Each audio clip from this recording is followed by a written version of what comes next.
Salut à tous et bienvenue sur AZ237.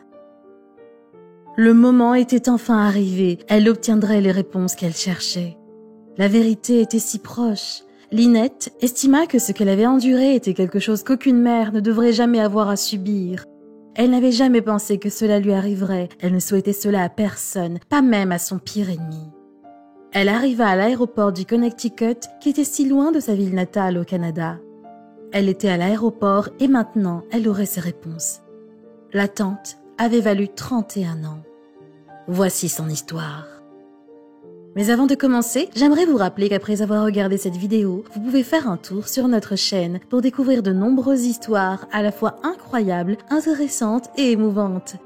Et n'oubliez pas de vous abonner à la chaîne et d'activer la cloche de notification si vous êtes nouveau parmi nous. C'était une chaude journée de juin 1987. Lynette arriva dans un petit magasin sur l'avenue Arlington. Elle y allait pour chercher son fils auprès de son père qui lui avait dit qu'il se retrouverait là à 16h. Ils s'étaient séparés quand Jermaine était encore petit et malgré la garde partagée, il était dans l'ensemble un garçon joyeux.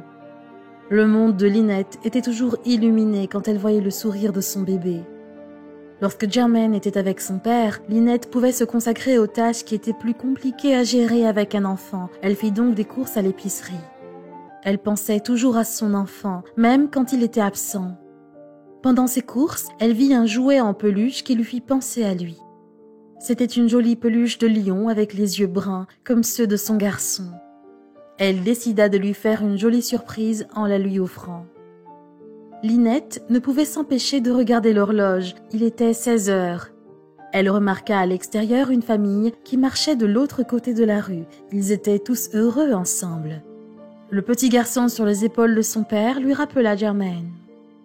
Elle sourit à la famille alors qu'il passait. Il était maintenant 16h09. Au fur et à mesure que son temps de garde passait, elle ressentait un nœud dans son estomac. À 16h20, elle pouvait sentir son pouls accélérer. Alan et Jermaine n'étaient nulle part en vue et elle commença à s'inquiéter.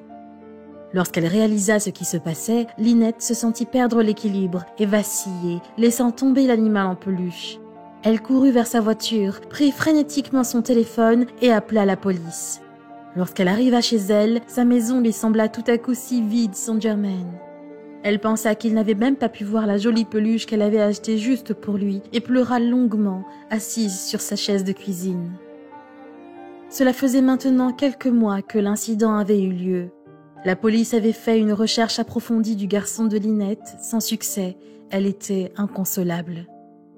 Le temps passa et Lynette se retrouva assise à pleurer le 25e anniversaire de son fils dans sa maison toute seule. Qu'était-il arrivé? Ne pas savoir aggraver les choses. De nombreuses agences différentes avaient tenté de retrouver Jermaine. La Société des enfants disparus du Canada essayait toujours.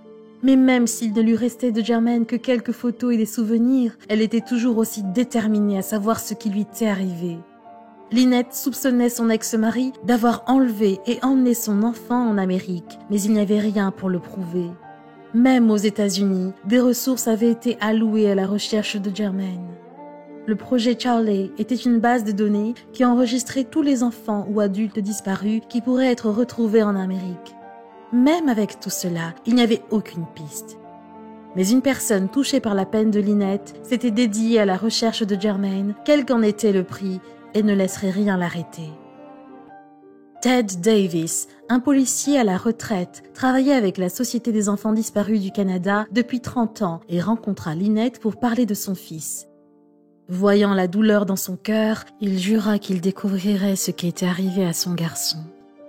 Grâce à l'intervention de Ted, il y eut une énorme progression dans l'affaire après 3 décennies sans aucune piste. La même année, Ted avait assisté à une conférence aux côtés de membres de la police de Toronto et de représentants des États-Unis. Lors de l'événement, les participants commencèrent à discuter de la disparition de Jermaine, ce qui suscita un vif intérêt.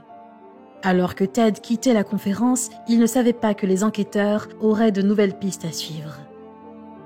À la fin de l'été 2018, les enquêteurs avaient pris contact avec de nombreuses personnes qui étaient les connaissances d'Alan. Ils espéraient pouvoir obtenir des informations vitales.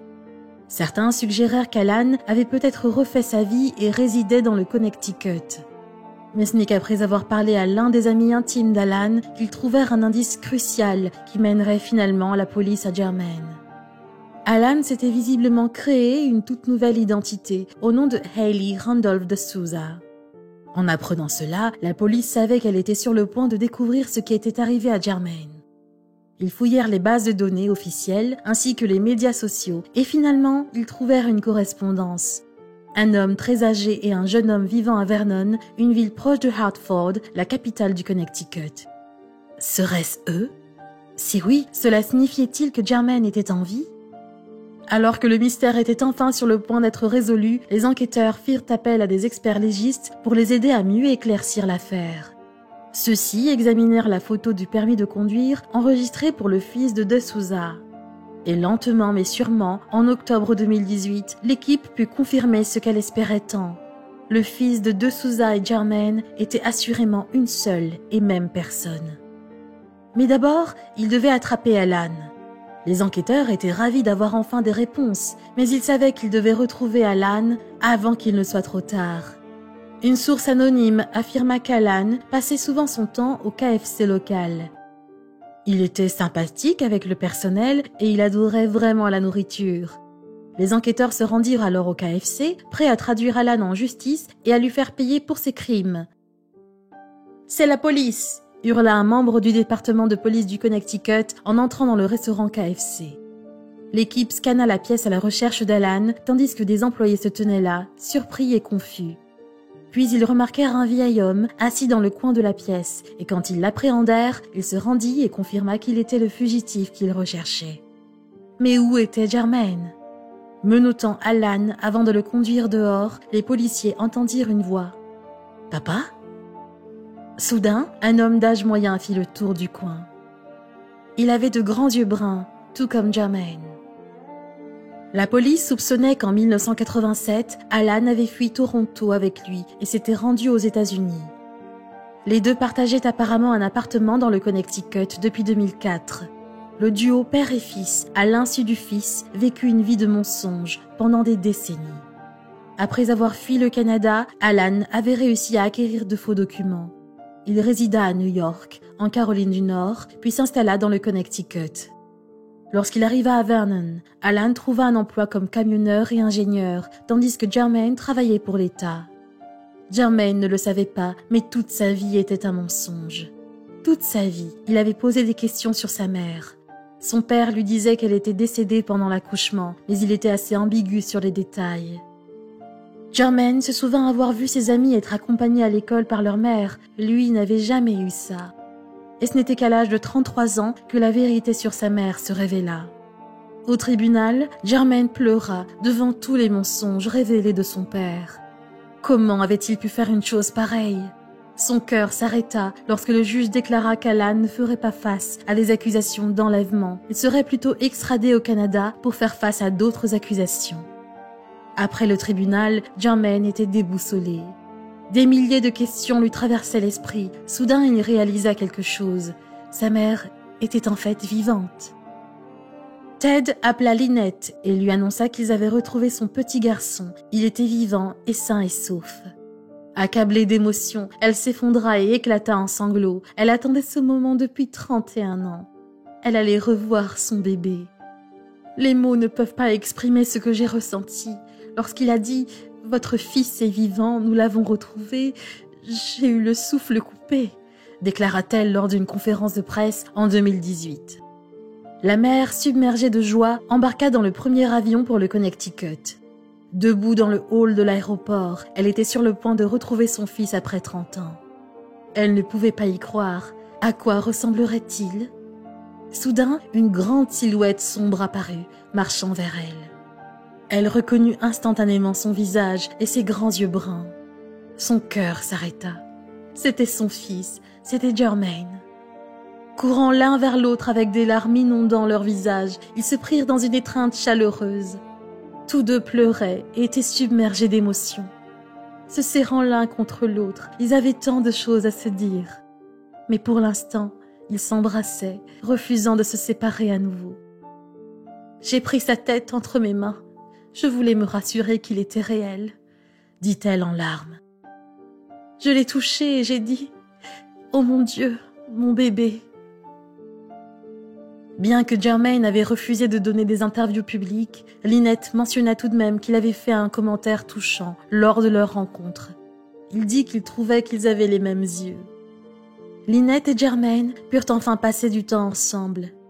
Lynette était impatiente d'en savoir plus sur la vie de Jermaine et sur ce qui s'était passé au cours des 31 dernières années.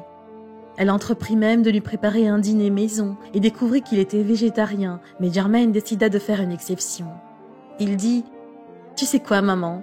Fais cuire le poulet, je veux manger de ta cuisine. » Se souvint Lynette, comblée. Pour le moment, on ne sait pas si elle déménagera pour se rapprocher de son fils retrouvé. Cependant, l'heureuse mère dit aux journalistes qu'elle ferait tout ce qui était en son pouvoir pour s'assurer qu'ils ne soient plus jamais séparés. Ensuite, elle continua à parler des actions dévastatrices qu'Alan avait menées pendant toutes ces années. « Je pensais juste que c'était triste pour lui d'avoir fait ce qu'il avait fait, avoua Lynette. Un enfant ne devrait jamais être retiré à ses parents quoi qu'il arrive. La mère accepta également le fait que son fils avait une toute autre vie. Je dois tenir compte du fait qu'il était un enfant, il ne savait rien. Donc il n'a pas eu d'autre choix que de vivre avec ce qui lui a été donné. Et donc s'il veut garder le nom qu'il porte en ce moment, je respecterai cela, expliqua-t-elle. Cela dit, elle admit qu'appeler son fils par son nouveau nom pouvait toujours être difficile. Pour moi, mon fils a toujours été Jermaine, alors oui, ça me tient à cœur, dit-elle. L'avocat américain du Connecticut, John Durham, parla de tous les enquêteurs qui avaient travaillé pour ramener Jermaine à la maison.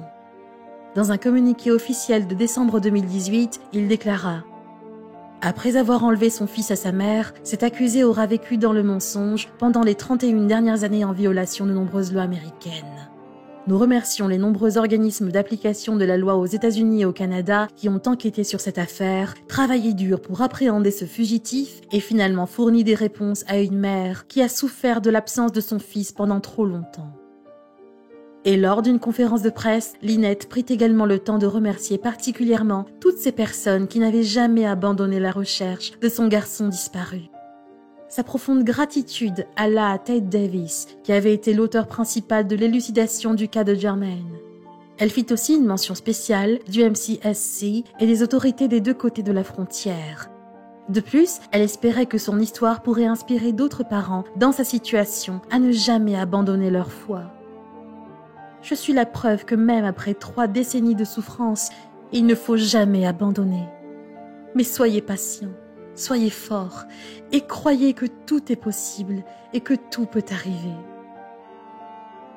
Quelle est votre opinion au sujet de cette histoire? Dites-le nous dans les commentaires. Si vous avez aimé cette vidéo, alors cliquez sur le bouton j'aime et partagez-la autour de vous. À très bientôt sur AZ237.